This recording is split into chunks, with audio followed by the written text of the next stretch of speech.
নমস্কার। নজরে বাংলা স্টুডিও থেকে আমি সৌমিত্র, আর আমার সঙ্গে রয়েছেন সংবাদ বিশ্লেষক সুমন বসুরায়। কাল আবহাওয়া একটা অন্যরকম পরিবেশ, ঝড়, বৃষ্টি, শিলাবৃষ্টি, এবং তাতে জলপাইগুড়ি এবং জলপাইগুড়ি সংলগ্ন এলাকা জুড়ে অনেক ক্ষতি হয়ে গেছে। অনেক মানুষের অনেক অসুবিধার সৃষ্টি হয়েছে। সে জায়গায় দাঁড়িয়ে কিন্তু আমরা কাল দেখেছি রাত্রিবেলায় মুখ্যমন্ত্রী ছুটে এসেছেন কলকাতা থেকে এবং সবার খোঁজ খবর নিয়েছেন এসে। এবং আজ আমরা দেখেছি বিরোধী দলনেতা এবং রাজ্যপাল তারাও কিন্তু ছুটে এসেছেন।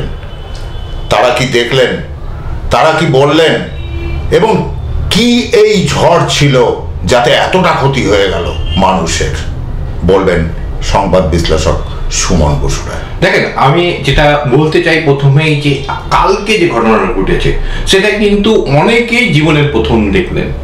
হয়তো আমার জীবনেও এটা প্রথম দেখা, আপনার জীবনেও হয়তো প্রথম দেখা। এত বড় ঘূর্ণিঝড়ের মতন করে যেটা হয়েছিল সেটা কিন্তু কেউ এর আগে আমরা দেখিনি। আবহাওয়া দপ্তর যেটা জানিয়েছে, যেটা কিন্তু মিনি টর্নেডোই ছিল। নেপাল ছিল উৎপত্তি স্থল এবং 75 কিলোমিটার গতিবেগে কিন্তু ঝোড়ো হাওয়া বয়ে গিয়েছিল। 3:15 পরে এই ঘটনা ঘটেছিল। যেমনটা আমি গতকাল কিন্তু বলেছিলাম, 3:25 নাগাদ এই ঝড় জলপাইগুড়ি শহরের উপর দিয়ে চলে যায়। আমরা যদি এই ঘটনার পরম্পরা দেখি তাহলে দেখতে পাবো এই ফলে বহু ক্ষয়ক্ষতি কিন্তু জলপাইগুড়ি জেলাতে হয়েছে।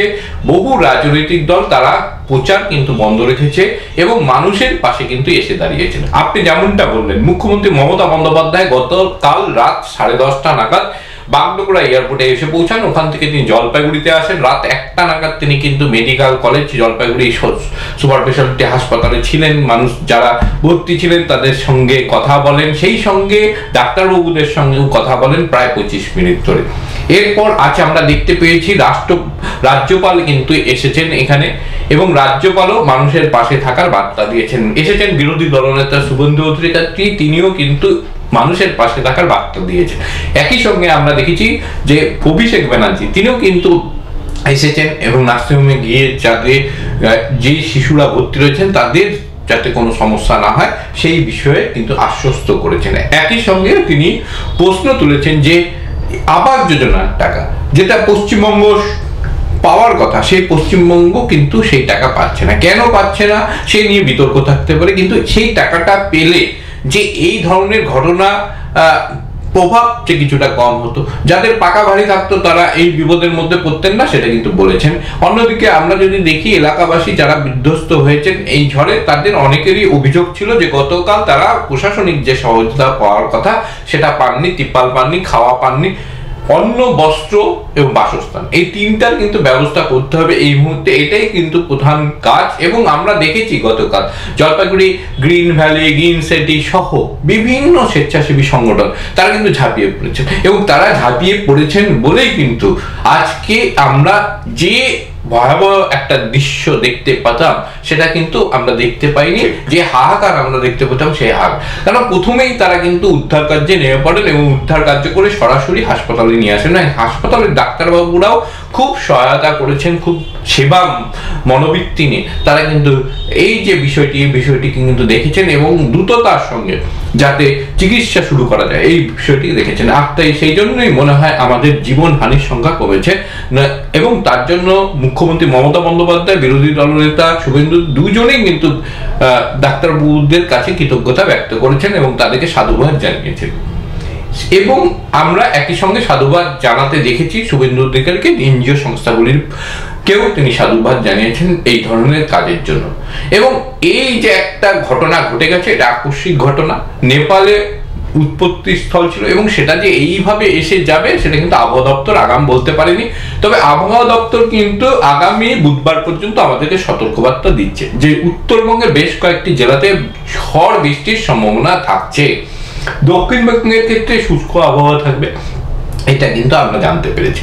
সুতরাং আবহাওয়া দপ্তর তার যে যতটা সম্ভব, এর আগে আমরা দেখেছি অনেক বিপদ কিন্তু তারা এড়িয়ে যেতে সক্ষম হয়েছে। প্রশাসন একদম মানে সেই আবহাওয়া দপ্তরের যে সতর্কতা সেটাকে কাজে লাগিয়ে বহু ক্ষেত্রে, যেমন আমফানের বলি, যশ বলি, বা যে কোনো ধরনের আয়লা বলি, যা ভয়াবহতা হওয়া দরকার বা হয় সাধারণত সেই থেকে কিন্তু কম আমাদের সম্ভব হয়েছে, বা সেটাকে ঠেকানো সম্ভব হয়েছে একমাত্র প্রশাসনিক যে সদিচ্ছা, প্রশাসনিক ব্যবস্থা, তার জন্য।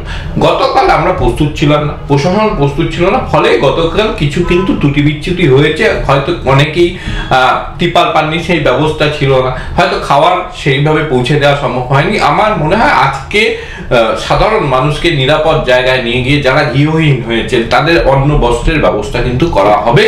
এবং আজকের রাতটা মনে হয় না গতকালকের মতো একটা, যে কাল যেরকম একটা রাত কাটিয়েছেন তারা, আজকে সেই রাত তারা কাটাবে এবং সবাই আজ আশা করি শান্তিতে থাকতে পারবেন। হ্যাঁ, তাদের তো বড় ক্ষতি হয়ে গেল, সেই ক্ষতি কিভাবে প্রশাসনের পক্ষ থেকে পুষিয়ে দেওয়া সম্ভব হবে বা কতটা সম্ভব হবে সেটা আমি জানি না, কিন্তু এই যে একটা সমস্যা, এই সমস্যা কিন্তু আমরা কার্যত দেখিনি এর আগে। এই টর্নেডোর মতন এত বড়, এবং টর্নেডোই বলছেন, মিনি টর্নেডোই বলছেন আবহাওয়া দপ্তরের যারা বিজ্ঞানী রয়েছেন। সুতরাং আমাদেরকে প্রাকৃতিক যে বিষয় সেগুলির উপরে কিন্তু নজর দিতে হবে, কারণ আমরা দেখেছি কয়েক মাস আগে উত্তর সিকিমে কি ভয়াবহ দৃশ্য, তিস্তা নদী দিয়ে সমস্ত কিন্তু ভেসে গিয়েছে। ফলে এই যে প্রাকৃতিক দুর্যোগগুলো হচ্ছে, এর পেছনে যদি আমাদের কোনো অবদান থাকে, কারণ আমরা গাছ কেটে একদম নির্মূল করে দিচ্ছি, আমরা মানে জঙ্গল রাখছি না, ফলে প্রকৃতি কিন্তু সবসময় সে নিজের মতন করে আবার গড়ে নেয়। যখন সে সমস্যার মধ্যে পড়ছে, প্রকৃতিও কিন্তু আমাদের বিরুদ্ধে যেন গর্জে উঠছে। সুতরাং আমাদেরকে সচেতন হতে হবে, প্লাস্টিকের যে ব্যবহার রয়েছে সেই ব্যবহার কমাতে হবে, আমাদেরকে বন জঙ্গল বজায় রাখতে হবে, সেগুলোকে কেটে ছাপ করে দেওয়া সম্ভব হবে না। সেখানে যত্রতত্র জনবসতি করা ঠিক হচ্ছে না, বিজ্ঞানীরা বলছেন, ভূবিজ্ঞানীরা বলছেন। সুতরাং সেই বিষয়গুলোকে মাথায় রাখতে হবে এবং আমার মনে হয় আরো বেশি করে কিন্তু এটা চর্চা না হলে কিন্তু আগামী প্রজন্ম একটা মানে ভয়ঙ্কর বিপদের দিকে কিন্তু পৌঁছে যেতে পারে। সুতরাং সেটা কতদূর বাস্তবসম্মত, কতদূর করা সম্ভব হবে, এইগুলো নিয়ে কিন্তু চর্চা হওয়া উচিত এই মুহূর্তে। এবং সরকারের কিন্তু বা যারা এই ধরনের কাজগুলির সঙ্গে যুক্ত রয়েছে তাদেরকেও এগিয়ে আসতে হবে, যাতে প্রাকৃতিক দুর্যোগ, যেটা তো বলে কয়ে আসে না, কিন্তু আমরা যদি প্রকৃতির সঙ্গে খেলা না করি তাহলে হয়তো দেখা যাবে যে আমাদের এই বিপদ আমরা এড়াতে পারবো। একদমই ঠিক, প্রকৃতি প্রকৃতির মতন চলে। কাজেই কালকে যে ভয়াবহ মিনি টর্নেডোর মতন একটা জিনিস জলপাইগুড়ি শহর এবং জলপাইগুড়ি শহর সংলগ্ন এলাকার মধ্যে দিয়ে চলে গেল, তাতে যে সমস্ত পরিবার ক্ষতিগ্রস্ত হয়েছে তাদের আমরা সমবেদনা জানাই। আজকের মতন এখানেই শেষ, নমস্কার।